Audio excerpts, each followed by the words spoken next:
Right, just want to show you, this is, people ask me all the time, where do I get sticks from, how do I cut them, how do I find them, etc, etc. So we're in a little clump of holly here, and we've got young holly growing from up underneath. And what you need to look for, if you look at holly generally, it's oval, and you don't want that. So what you want is a young growth growing out the bottom of the trunks there. You can see through there, it's nice and round, and they're the ones you want. And you want to cut them at least 3 or 4 mil bigger than you're going to use them at, because they shrink quite a lot. And when you strip the bark off, obviously they're a lot smaller. So I'm going to cut a stick now and just show you what I'm looking for. So we're cutting holly now. What I use are these big loppers. A lot of people use saws, but the thing is, it's better to get a really clean cut. So you don't want to use a saw really. If you can get loppers in there, I know sometimes it's awkward to do that, but if you can get loppers in and have a nice clean cut, then you won't encourage disease into the plant. So it's much better, it's like pruning roses or anything else you do. You need nice sharp tools so you get a lovely clean cut. If you cut yourself with a jagged saw, it takes a long time to heal up. But if it's a nice clean cut, it'll heal up. It's the same with cutting a stick. So we're going to cut this now.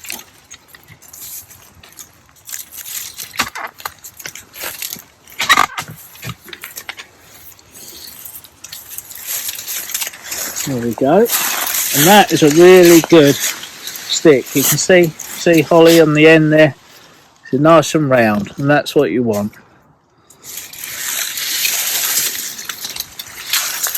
Stand it up, trim it higher than you'd want, so you want it about 6 foot initially. Just trim the top off, trim all the little branches off.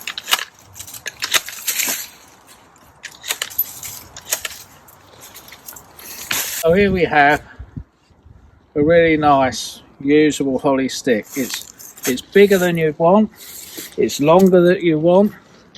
So what I'll do now, when I get back to the workshop, I'll strip all the bark off it and I'll put it in a really cold, dark place for at least probably a year and a half. And if you put it in sunlight or in heat or anything like that, it will crack, especially when you take the bark off. So you need to, a really cold, dry place and dark, and that will season lovely in about 15 months time. It takes longer to do holly because it's very sappy. It's an evergreen, so it's got a lot of water content, so it takes longer to dry it out. You want it to dry slowly to save that cracking. So that'll make a lovely stick when it's dry, especially when it's stripped. It'll make a fantastic stick. So there we go. Where are we off to now, Daddy? That's a good stick actually. we're off now. We'll try and find a clump of hazel or chestnut, and I'll show you how to deal with that. Who taught you how to do this? Nobody really. It's just I've found out over the years how to dry different woods and what they do and how they react to different temperatures and light and all the rest of it. So it's through experimentation really, and just knowledge. I picked up knowledge along the way, and you just learn how to do these things. There's a clump of hazel over here, Holly, you can have a look at. So here we are, there's a clump of hazel here.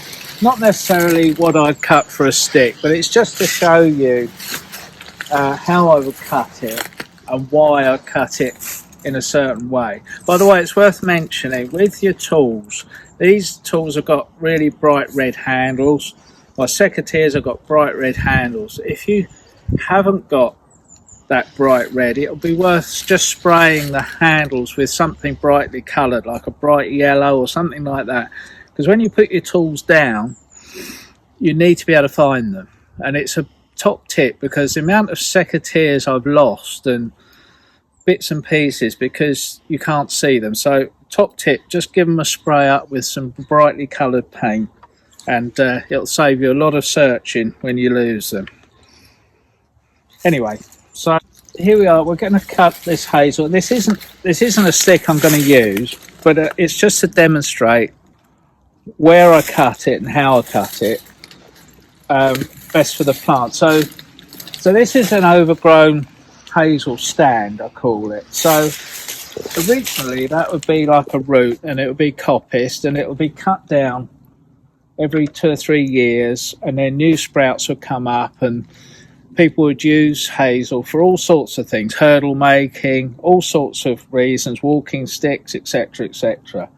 But now, because people aren't doing that now, and woodland is becoming overgrown and going all so tall, as you can see, but it's becoming just too old and too overgrown. So I'll just show you how I cut a stick, and again, sharp stick, and I'll cut this, whether you can see, Holly, cut this on an angle. There's a little bud there, and normally I'd cut it lower, but when there's a little bud there, so what I do is just cut at an angle above that, like that.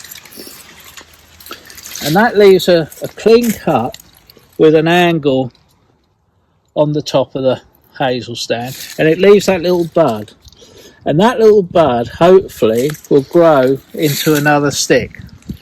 So by doing that, you're regenerating all the time. So when you cut a stick properly, the disease hopefully won't go into that where you cut it. It's a nice clean cut. It's cut at an angle so the water and what have you runs off it.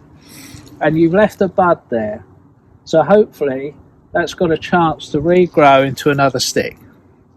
So every time you cut, you're generating another fresh growth.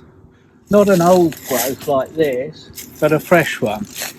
So normally what you do, if you wanted this root to grow lots of sticks, you cut all of this off, and then that would regenerate and grow loads of sticks, dozens of them.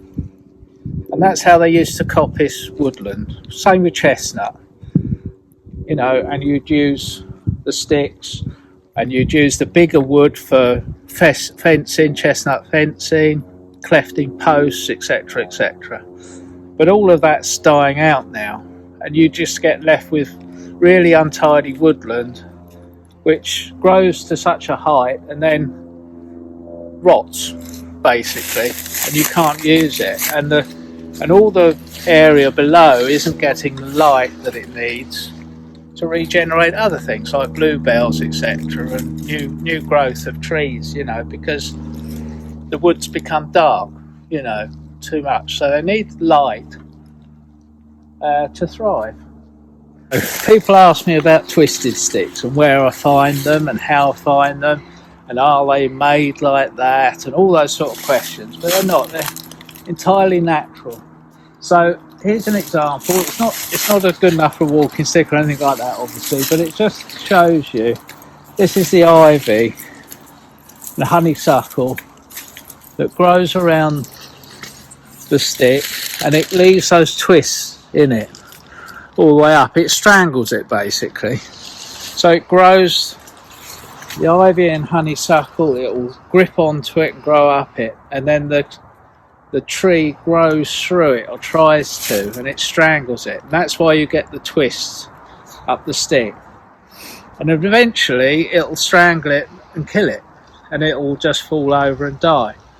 But where to find these sticks? It's not in the middle of woods. It's generally on the edges of footpaths, on the edges of woods, because they need the light to thrive. So that's where you'll find the twisted sticks. It'll be on the edges of the woods or the edges of the footpaths where the light is.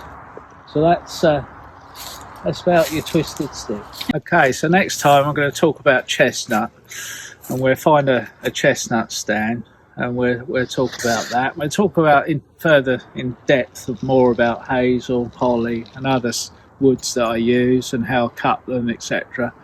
But chestnut is a really versatile wood. I use a lot of it, mainly chestnut really, because it grows lovely and straight.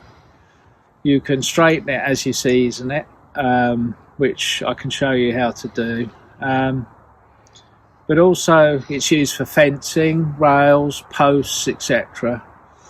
It lasts a long time. Very versatile wood. I think introduced into England by the Romans originally, actually. But yeah, a very versatile, usable wood for all sorts of things, and substitute for oak in a lot of cases as well. Yeah, so we'll talk about that next time. Back to the workshop, I think. Cup of tea? Cup of tea.